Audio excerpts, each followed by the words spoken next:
Sobrang successful ni Honor dahil sa kanang Honor 400. Kaya sinagad na nila this time. This is the Honor 400 Pro 5G. Ultimately, this one is being powered by the Qualcomm Snapdragon 8 Gen 3. Take note, 8 Gen 3, hindi 8S Gen 3. 6,000 mAh ang kanyang battery and a 200 megapixel na main camera sensor. All of that and more after this quick intro.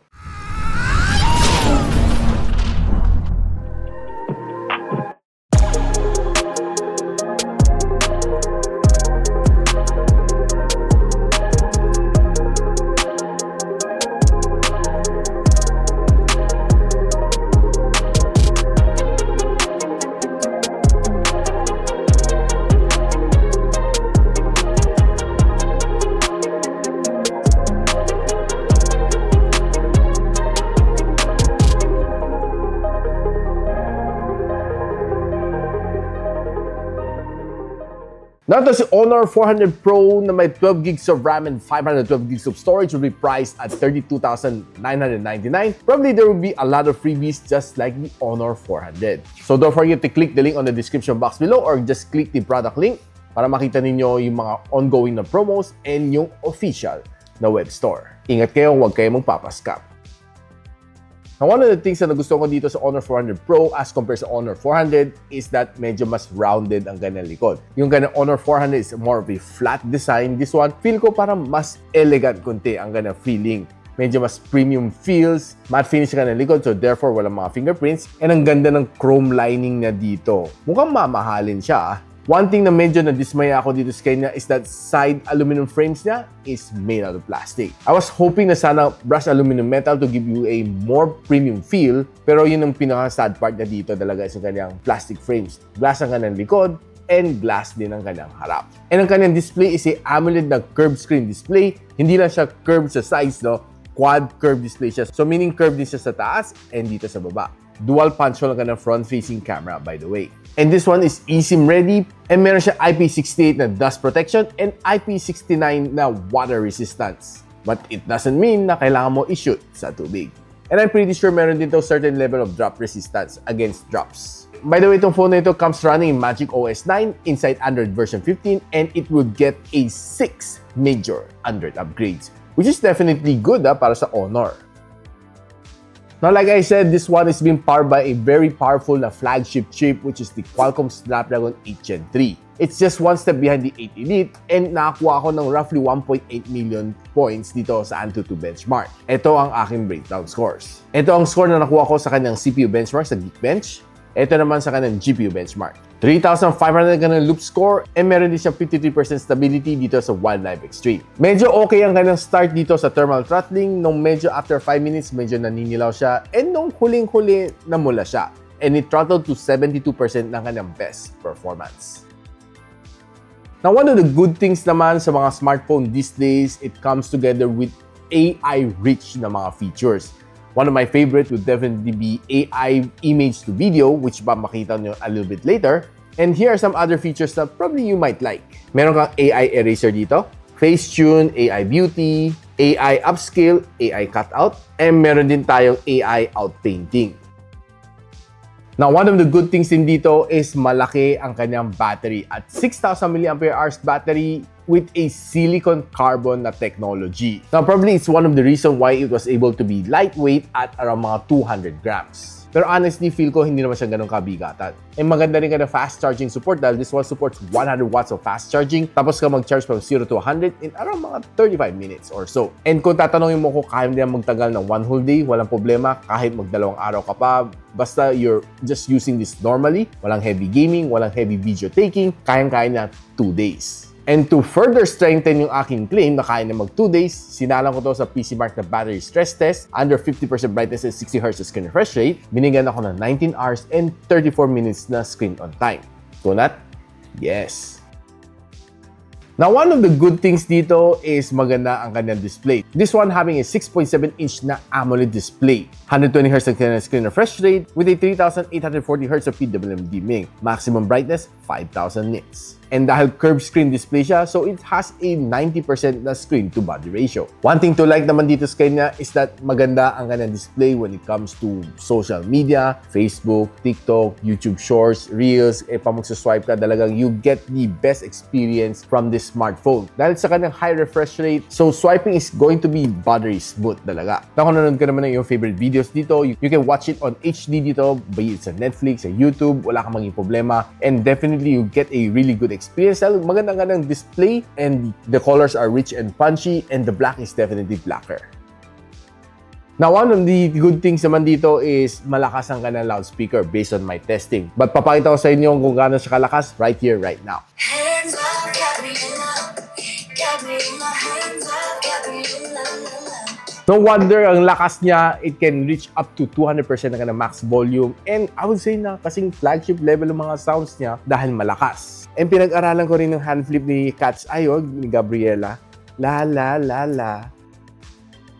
Now, since this phone is a really powerhouse, nasa ka ng powerhouse na processor inside this one, which is the Qualcomm Snapdragon 8 Gen 3, I was able to play 5 games dito. Mobile Legends, Genshin Impact, Call of Duty Mobile, Farlight 84, and Wuthering Waves. Pagdating sa ML, for sure, maning-mani na lang yan. I was able to set it to the best graphical settings sa kaya niya. And maganda naman ang gameplay. Was able to play for around mga an hour and a half and I was able to enjoy. Touch response is good. The sound is pretty solid. And I would say na may enjoy mo talaga ang ML dito dahil, well, it should give you a really good experience dahil sobrang more than enough para sa ML ang Qualcomm Snapdragon 8 Gen 3. After an hour of gaming, 40 degrees Celsius. Pagdating naman sa Genshin Impact, sagad ko rin ang kanang graphical settings and equally nice, maganda rin kanang gameplay. And one thing na napansin ko, there's quite a little lag along the way nung naglalaban ako, nung medyo heavy fight na siya. Pero very minimal lang naman siya, no? Hindi ko masyado naman masasabi na garapalan na lag kasi 8 Gen 3 naman to. And probably, it might be caused by yung internet connection ko or some sort. Pero hindi naman siya malala. One thing to like naman dito sa kanya is yung kanyang gameplay is really nice. May enjoy mo talaga siya. And another thing is that yung sounds niya is definitely good. One of the best loudspeaker at its price point for me. And after an hour of gameplay dito sa Genshin Impact, 46 degrees Celsius. Pagdating sa Call of Duty Mobile, expect mo na talagang masasagad mo ang game na ito. I was able to play a lot of games inside this one, si Call of Duty Mobile, playing VR matches, rank matches, and all of the other matches na gusto ko i-try. And na-achieve ko naman ng 120 FPS dito sa kanya. Wala ako na-feel na lags, wala ako na-feel na frame drops dito sa kanya, and very smooth ang gameplay dito. I would say na guaranteed na yan. After an hour of gameplay, 41 degrees Celsius. Farlight 84, sagad ko din ng graphical settings, and well, it was good. On the first 15 minutes was really okay. Pero after mga 20 minutes of gameplay, pansin ko, there was a certain period of time na medyo naging sluggish siya ng konti. Pero hindi naman siya sobrang halata. Pero napansin ko lang siya, no, habang nagsisnipers ko po, parang biglang umutal, no. I'm not quite sure kung nag-frame drop siya or nag-lag siya. Pero what I can see that yun ang na-experience ko kaya sinishare ko lang din sa inyo. Hopefully makorek naman siya sa firmware update. Pero overall, the gameplay was really nice and smooth. The touch response was good. And ang pinakamainit na inabot ko after an hour of gameplay, 43 degrees Celsius. Pagdating sa Wuthering Waves, sagad ko rin siya. And I was expecting na mafe-feel ko rin yung other things na na-feel ko sa Genshin Impact. Pero I was wrong, no? Wala ako na-feel na frame drops dito and wala ako na-feel din na lags dito sa Wuthering Waves. And to my surprise, it was really performing really well. Pinaka-solid is yung kanyang sounds, really okay. And I would say na sobrang okay na okay ako sa kanyang touch response. Ang gandang-gandang graphics. And pinakamainit na inabot ko after 1 hour of gameplay, 46 degrees Celsius. Now, quickly, pag-usapan na natin, one of the highlights dito is yung kanyang camera. Starting off with yung kanyang 200MP na main camera sensor with OIS. That one is a Samsung ISOCELL na HP3. And meron siyang 12MP na ultra-wide lens na may 112 degrees na field of view. And ang kanyang telephoto lens is a 50MP with 3x optical zoom and OIS. That one is a Sony IMX856. Can shoot you up to 4K and 60, and ang kanyang front-facing camera is also 50MP, which can shoot you up to 4K and 30 FPS. Now, right now, tingnan muna natin some of the shots na kuha natin sa Honor 400 Pro 5G. And sa outdoor, though, it's a little bit gloomy and bumabagyo for the past few weeks. And makita mo na mga photos ko is okay. Not so bad for a photo na taken na medyo gloomy ang weather. Medyo wala talagang sunshine totally. And these photos are still very nice, very good. Itong mga photos na nakuha natin, no? The greens are not that much saturated. And masasabi ko sa inyo, it's really looking good, no? Medyo may pagka-natural feel ang mga greens na nakita ko. And if you happen to be walking and just panning around, pag, let's say, tourist ka, you'll be able to get some nice snaps naman from this camera, kahit maulan pa yan. Now, habang nagpo-photo walk naman ako within the vicinity sa Binondo, I was also able to get some nice snap naman on some of these old buildings na nakita natin, Binondo Church, and some of the street signs are pretty much okay. And this is probably one of my favorite shots, the Binondo Church. Nakapagkuha naman tayo ng mga statue shots, which is okay, and yung mga fountain shot is okay. Kitang-kita naman natin mga water droplets dito. Now, tinry naman natin gamitin ka ng ultra-wide lens. This is how it looks like. Normal. 2 times. 3 times. 6 times. 10 times, still okay. And this is a 50 times zoom. Now, digitally zoom, not so bad pa rin ang kanyang image quality. Now, pagdating naman sa low light, I was able to take some of this nice shot dito sa mga candles na ito sa labas ng Binondo Church. And it looks really nice. Parang litaw na litaw kind of photo. And taking a shot inside the church is looking okay, really good. Magandang kanyang pagka-brighten ng image kahit medyo madilim sa loob ng church. Now, one thing to like naman dito sa photo na ito, on other cameras, yung kanyang subject, medyo magbe-blend in siya sa pagka-orange ng ilaw. But this one was able to distinguish yung kanyang apparel from the orange light, which is good. Now, kung hiling mo naman sa food photography, this camera would definitely be able to get you some really nice snaps. And it just simply shows na ang ganda ng kanyang camera was able to perform. And let me show you some more dessert na nakuha natin.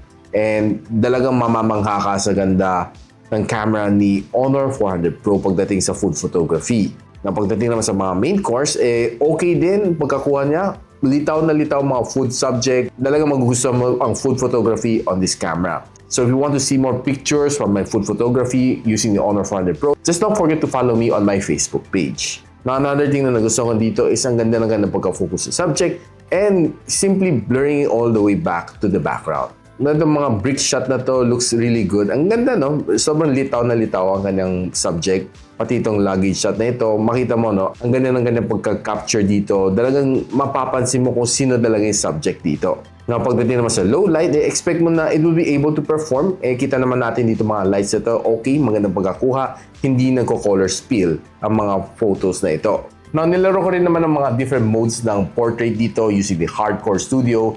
And this first shot is the Hardcore Vibrant. Ito naman ang Hardcore Color. And this is the Hardcore Classic. Ano nagustuhan ninyo? Let me know in the comments. Pagdating naman sa selfie photo, I would honestly tell you na maganda rin ang camera nito. I was able to get some really nice shot using this camera. And litaw na litaw yung mga blemishes sa aking mukha. On outdoor, makita mo talaga very evident, no? Ang mga blemishes sa aking mukha. Na kung maganda yung lighting when indoor, you'll still be able to get some really nice snaps on this one. Preserve ang mga details. Basta magandang yung lighting, wala kang magiging problema. And here are some of the good shots na nagawa ko using the front-facing camera. And I'm quite impressed sa kanang front-facing shooter. And nakapag-selfie pa tayo with Josh Lian, ang official ambassador ng Honor 400 series. Napakita ko lang siya one of my favorite trick dito on this phone, yung using AI, is to turn the photo into images. Pasok ka lang dito sa Create, Image to Video, Add Image, and add mo itong image dito. Check sign, Start Generation, and it would definitely take a while. Siguro the most 2 minutes, sabi niya. Sip ka muna ng kape and a bit, tapos na yan.